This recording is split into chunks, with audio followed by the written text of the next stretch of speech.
The Adventures of Tom Sawyer, Chapter 18, Tom Reveals His Dream Secret. That was Tom's greatest secret, the scheme to return home with his brother pirates and attend their own funerals. They had paddled over to the Missouri shore on a log at dusk on Saturday, landing 5 or 6 miles below the village. They had slept in the woods at the edge of the town till nearly daylight, and had then crept through back lanes and alleys and finished their sleep in the gallery of the church among the chaos of invalided benches. At breakfast Monday morning, Aunt Polly and Mary were very loving to Tom and very attentive to his wants. There was an unusual amount of talk. In the course of it, Aunt Polly said, "Well, I don't say it wasn't a fine joke, Tom, to keep everybody suffering most a week so you boys had a good time, but it is a pity you could be so hard-hearted as to let me suffer so.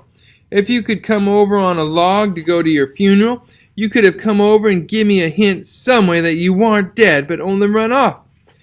"Yes, you could have done that, Tom," said Mary, "and I believe you would if you had thought of it." "Would you, Tom?" said Aunt Polly, her face lighting wistfully. "Say now, would you, if you'd thought of it?" Well, I don't know. 'Twould have spoiled everything." "Tom, I hoped you loved me that much," said Aunt Polly with a grieved tone that discomforted the boy. "It would have been something if you'd cared enough to think of it, even if you didn't do it." "Now, Auntie, that ain't any harm," pleaded Mary. "It's only Tom's giddy way. He's always in such a rush that he never thinks of anything. More's the pity. Sid would have thought, and Sid would have come and done it too. Tom, you'll look back some day when it's too late and wish you'd cared a little more for me when it would have cost you so little." "Now, Auntie, you know I do care for you," said Tom. "I'd know it better if you acted more like it." "I wish now I'd thought," said Tom with a repentant tone. "But I dreamed about you anyway. That's something, ain't it?" "It ain't much. A cat does that much, but it's better than nothing. What'd you dream?" "Why, Wednesday night I dreamt that you was sitting over there by the bed and Sid was sitting by the woodbox and Mary next to him." "Well, so we did. So we always do.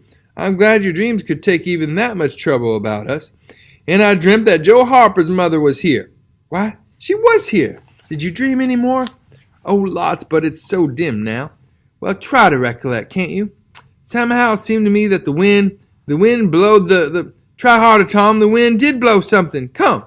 Tom pressed his fingers to his forehead an anxious minute and then said, I got it now. It blowed the candle." "Mercy on us. Go on, Tom, go on." "And it seems to me that you said, 'Why, I believe that door—'" "Go on, Tom. Just let me study a moment, just a moment. Oh, yes, you said you believed the door was open." "As I'm sitting here, I did. Didn't I, Mary? Go on." And then, well, I won't be certain, but it seems like as if you made Sid go well, what did I make him do, Tom? What did I make him do?" You made him shut it."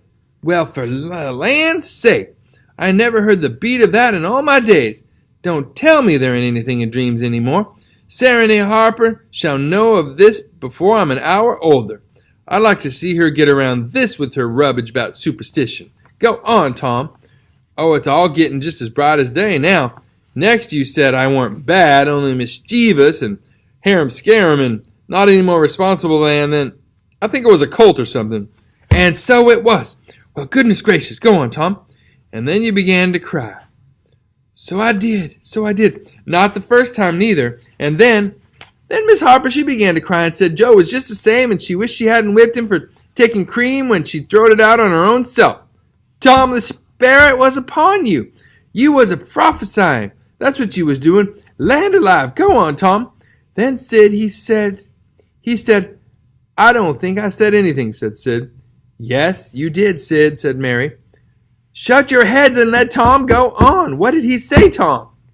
He said he hoped I was better off where I was gone to, but if I'd been better sometimes. There, do you hear that? It was his very words.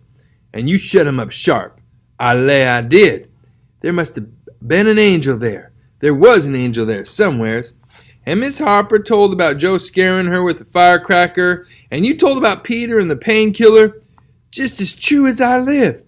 And there was a whole lot of talk about dragging the river for us, and about having the funeral Sunday, and then you and old Miss Harper hugged and cried, and she went. It happened just so. It happened just so, as sure as I'm a-sittin' in these very tracks. Tom, you couldn't told it more like if you'd a-seen it. And then what? Go on, Tom.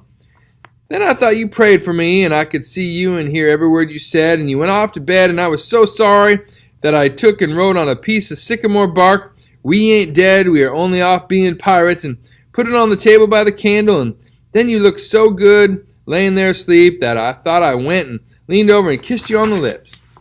"Did you, Tom? Did you?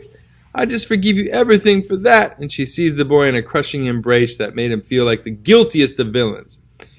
"It was very kind, even though it was only a dream," Sid soliloquized just audibly. "Shut up, Sid. A body does just the same in a dream as he do as he was awake.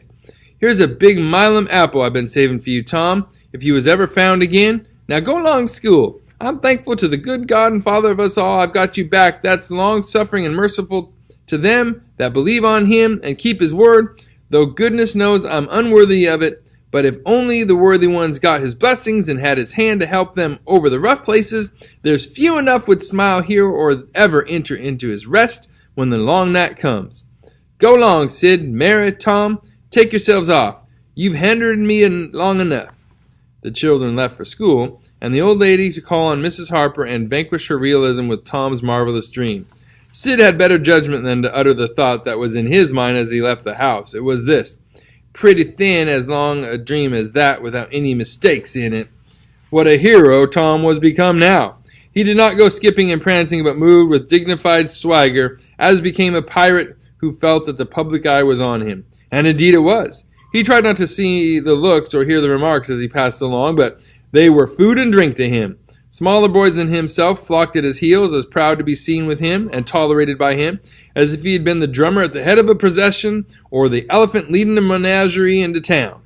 Boys of his own size pretended not to know he had been away at all, but they were consuming with envy, nevertheless.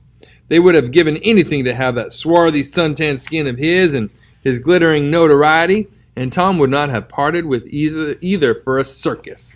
At school, the children made so much of him and of Joe, and delivered such eloquent admiration from their eyes, that the two heroes were not long in becoming insufferably stuck up.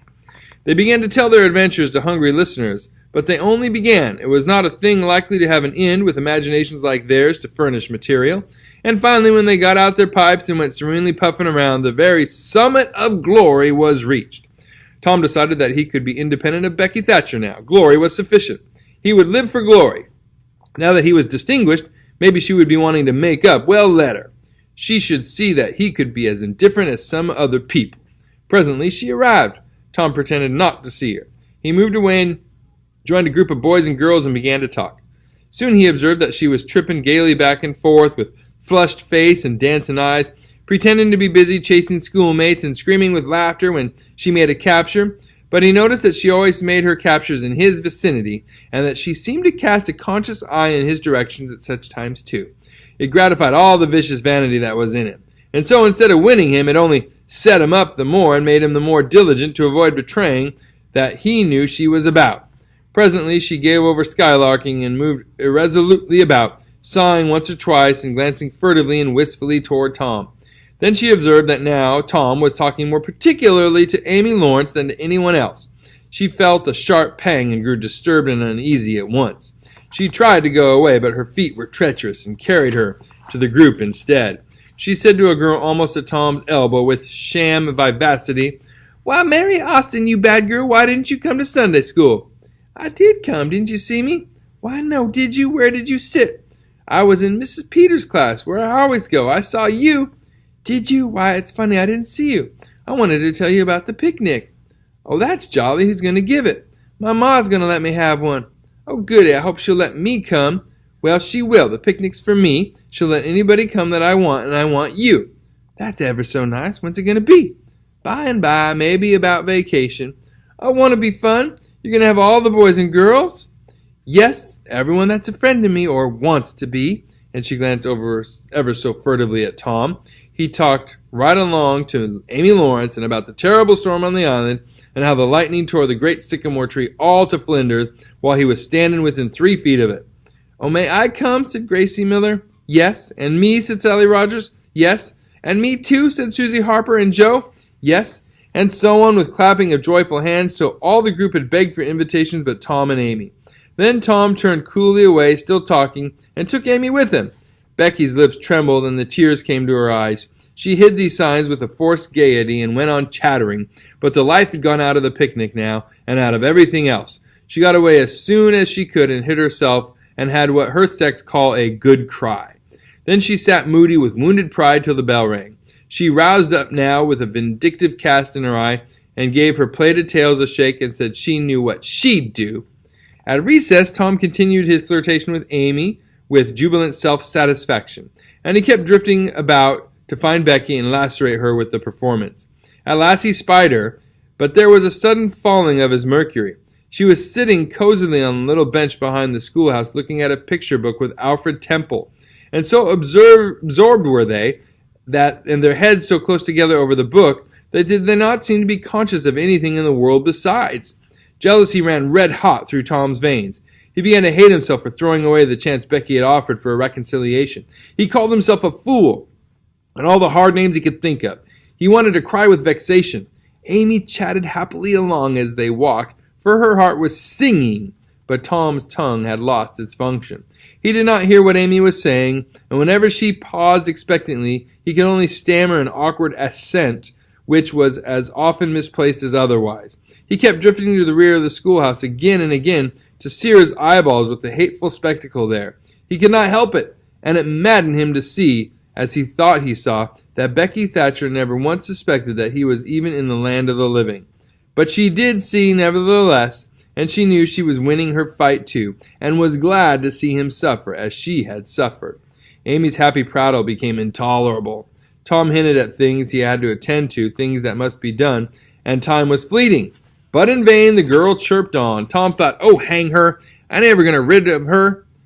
At last he must be attending to those things, and she said artlessly that she would be around when school let out, and he hastened away, hating her for it. Any other boy, Tom thought, grating his teeth, any boy in the whole town but that St. Louis smarty that thinks he dresses so fine and is aristocracy. Oh, all right, I licked you the first day you ever saw this town, mister, and I'll lick you again. You just wait till I catch you out, and I'll take, and he went through the motions of thrashing an imaginary boy, pummeling the air and kicking and gouging. "Oh, you do you? You holler enough, do you? Now then, let that learn you." And so the imaginary flogging was finished to his satisfaction. Tom fled home at noon. His conscience could not endure any more of Amy's grateful happiness, and his jealousy could bear no more of the other distress. Becky resumed her picture inspections with Alfred, but as minutes dragged along and no Tom came to suffer, her triumph began to cloud, and she lost interest. Gravity and absent-mindedness followed, and then melancholy. 2 or 3 times she pricked up her ear at a footstep, but it was a false hope. No Tom came. At last she grew entirely miserable, and wished she hadn't carried it so far. When poor Alfred, seeing that he was losing her, he did not know how, kept exclaiming, "Oh, here's a jolly one, look at this," she lost patience at last and said, "Oh, don't bother me. I don't care for them," and burst into tears and got up and walked away. Alfred dropped alongside and was going to try to comfort her, but she said, "Go away and leave me alone, can't you? I hate you." So the boy halted, wondering what he could have done, for she had said she would look at pictures all through the nooning, and she walked on crying.